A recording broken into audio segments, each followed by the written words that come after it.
Greetings, good people. It's your favorite CIO, Jonathan Camarda. Hope you guys are doing well. Just reporting to you as we end the quarter. It has been a wild ride, hasn't it?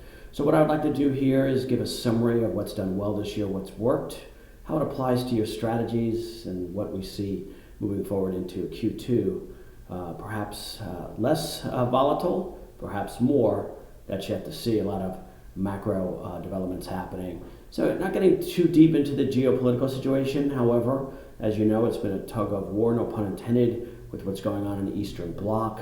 Again, a lot of movement there. I'll leave that for the evening news as far as breaking down to the details. However, from an investment standpoint, the markets have obviously recovered and actually thrived during that period, which historically generally is the case after the initial shock. Now, as we drill down, you may have noticed a lot of movement this quarter. And again, the late great John Wooden, the old UCLA coach, probably best coach ever, said we don't want to mistake activity for productivity. However, in this market, the trading that we've done has actually led to that productivity.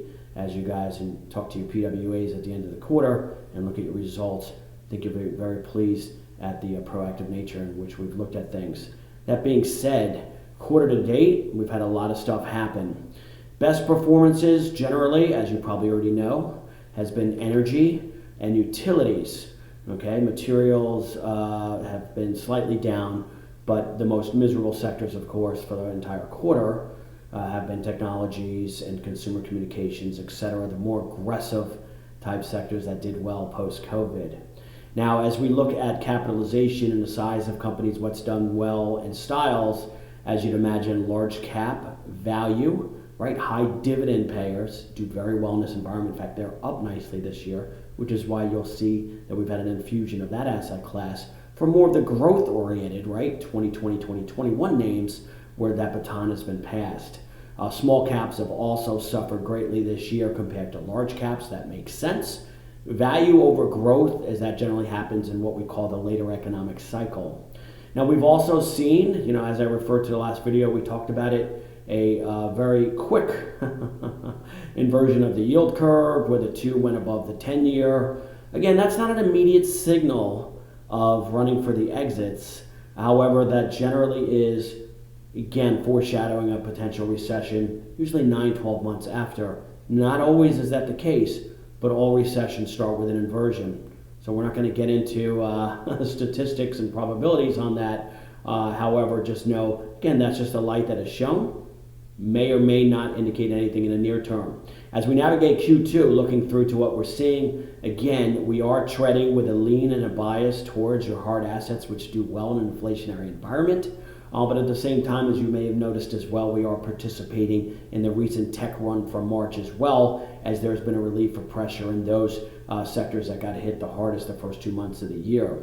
We do have a lean, as this is a seasonally strong time of year. April generally is a very attractive month. May has a lot of hurdles, including the Federal Reserve, which have somewhat foreshadowed that they may raise 50 basis points as opposed to their 25, the more dovish move back in March, probably in lieu of some of the conflict over in the Eastern Bloc. Again, some of that may be priced in. However, remember the old saying, sell in May, go away, doesn't always work. Last few years has not. This year, that may be the case. So we have a slightly bullish lean into April, however, very guarded as we look to see what's around the turn as we move into late spring. As you talk to your PWAs, again, and you review returns and the trades that have occurred, again, my feedback from many of your clients has been very positive in the sense that we have hugged that proverbial turn pretty tightly, catching a lot of the rebound in March, and at the same time hitting the brake pedals early in the year. Obviously, we care what you think as well.